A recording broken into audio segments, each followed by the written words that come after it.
Hello friends, welcome to my education channel. Today we will discuss about RRB ALP CBT 2 21 January 2019 paper Refrigeration and Air Conditioning Objective Questions. Question number 1. Pressure at inlet of refrigerant compressor is called. Correct answer suction pressure. Friends, जो compressor होता है वो एक refrigerator का component होता है और जो इसके इनलेट पर जो प्रेशर रहता है वो सक्शन प्रेशर रहता है जो कि फ्लूइड को कंप्रेस करता है. इसके इनलेट पर सुपर हीटेड स्टीम होती है. Question number 2. Centrifugal compressor are generally used for. Correct answer large displacement and low condensing pressure. जो सेंट्रीफ्यूगल जो कंप्रेशर होते हैं वो किस लिए यूज में लिए जाते हैं, और इसका आंसर है यदि हमें कोई फ्लूइड को लार्ज डिस्प्लेसमेंट और लो कंडेंसिंग प्रेशर पर कंप्रेस करना है तो हम सेंट्रीफ्यूगल कंप्रेशर यूज में लेंगे. Question number 3. What is heat rejection factor. Friends, heat rejection factor HRF क्या रेशियो होता है QC डिवाइड बाय RE. जो QC होता है वो कंडेंसिंग हीट का QC बराबर होती है कंडेंसिंग हीट एंड RE बराबर रेफ्रिजरेशन कैपेसिटी, और HRF जो होता है वो हमेशा एक से बढ़कर होता है. Question number 4. Boiling point of ammonia is. Correct answer -33.3 degree centigrade. Ammonia एक रेफ्रिजरेंट है और जो कि एजिट्रोपिक भी है और जिसको हम R717 से डेजिग्नेट करते हैं.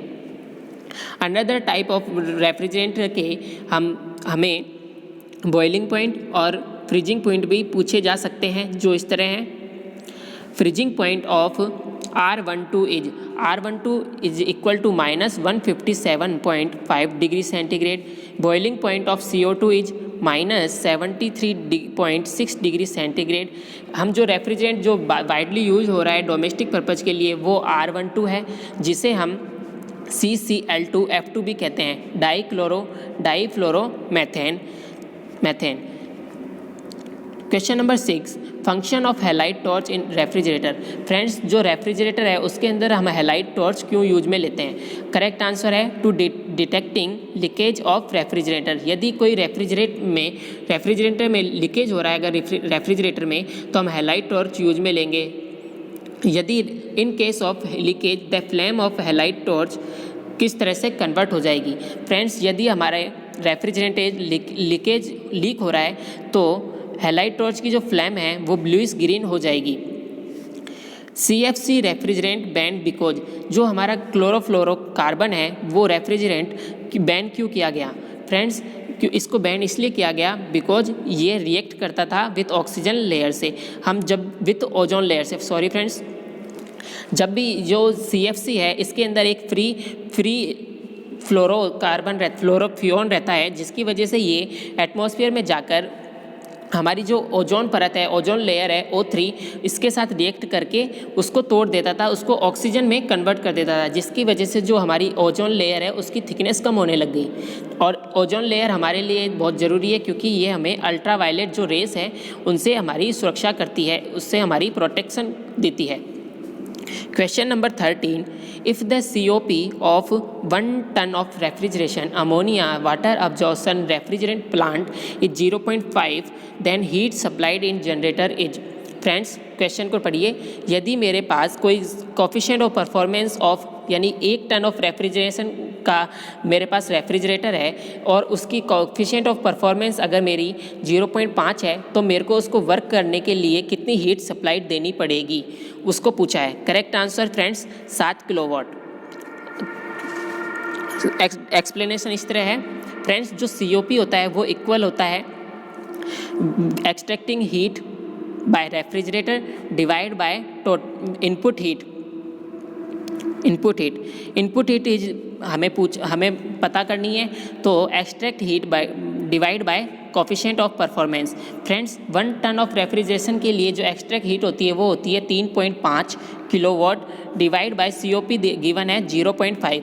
If we simply it we get 7 kilowatt answer. जो अमोनिया जो होता है रेफ्रिजरेंट वो मेनली इन आइस प्लांट के अंदर यूज में लिया जाता है, मतलब आइस बनाने के लिए हम अमोनिया रेफ्रिजरेंट को यूज में लेंगे. Question number 14, an Electrolux refrigerator is. Friends, Electrolux refrigerator क्या होता है? फ्रेंड्स, इलेक्ट्रोलक्स रेफ्रिजरेटर होता है ऐसा रेफ्रिजरेटर जिसके अंदर लिक्विड पंप कोई भी नहीं है, वहाँ पर हम एब्जॉर्प्शन जनरेटर यूज में लेते हैं। जो फ्लूइड यूज हो रहा है, next question, fluid use in Electrolux refrigerator are. जो भी हमारा इलेक्ट्रोलक्स रेफ्रिजरेटर है उसमें हमारा वर्किंग फ्लूइड जो भी है वो क्या है? फ्रेंड्स 3 तरह के फ्लूइड्स यूज में लिए जाते हैं, ammonia, water and hydrogen. Friends, जिसमें से हाइड्रोजन होता है वो रिएक्टिंग एजेंट होता है, वाटर जो होता है वो हीट को अब्जॉर्ब करता है, और अमोनिया होता है वो रेफ्रिजरेंट होता है। In question number 16, in Electrolux refrigerator correct answer, ammonia evaporates in hydrogen. जो इलेक्ट्रोलक्स रेफ्रिजरेटर होता है उसमें हमारा जो रिएजेंट जो रेफ्रिजरेंट है अमोनिया, वो हाइड्रोजन में इवेपोरेट हो जाता है। Question number 17, rectifier is fitted in ammonia absorption plant 2। जो हमारा अमोनिया अब्जॉर्प्शन प्लांट है उसके अंदर हम रेक्टिफायर को क्यों फिट करते हैं? Correct answer friends, remove unwanted water vapour. यदि हमें कोई रिमूव करना है unwanted water vapour by cooling vapour mixture and condensing water vapour. Friends, इसके लिए हम रेक्टिफायर की जगह हम एनालाइजर भी यूज में ले सकते हैं। Friends, question number 18, HRF heat rejection factor क्या है? Is equal to mathematically is 1 + 1 by coefficient of performance of refrigerator. इसको हम और भी सिंप्लीफाई कर सकते हैं कि because we know that coefficient of performance is equal to 1 by efficiency of heat engine. So simplified we get HRF बराबर 1 + efficiency of heat engine. Question number 19, in ammonia refrigeration system tube of cell and tube of compressor is made of. जो मेरा ammonia refrigeration system है उसके अंदर हम हमारी जो भी ट्यूब है वो किस मटेरियल की बनी हुई होती है? करेक्ट आंसर, स्टील की। Question number 20, mechanical draft cooling tower are blank in size than the natural draft cooling towers of same capacity. Correct answer, smaller. जो फ्रेंड्स, जो मैकेनिकल ड्राफ्ट कूलिंग टावर हैं वो स्मॉलर साइज में होते हैं natural draft cooling tower के।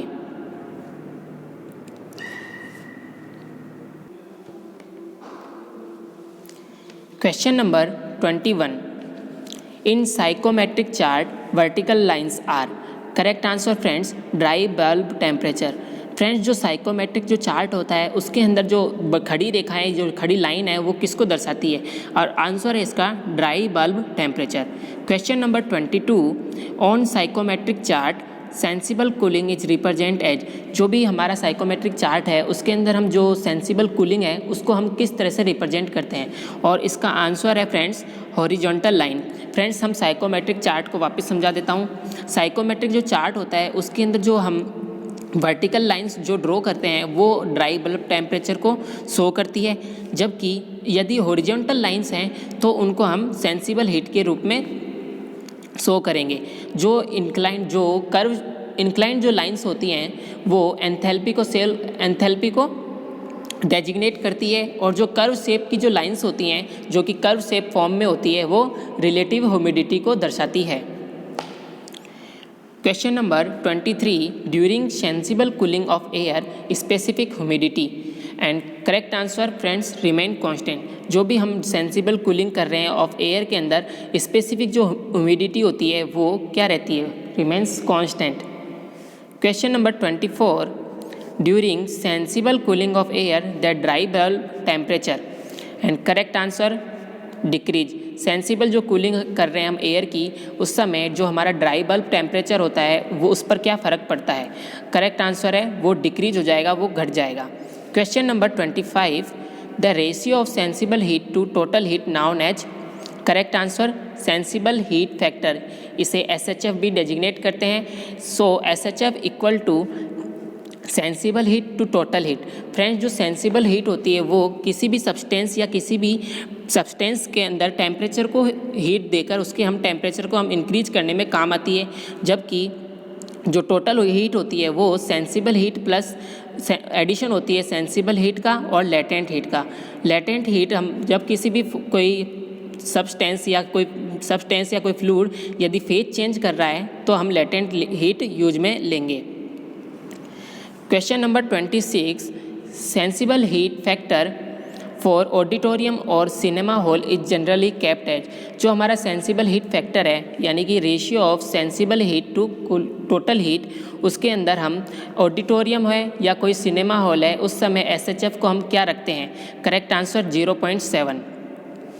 Question number 27, the coefficient of performance of steam jet refrigerator system varies from.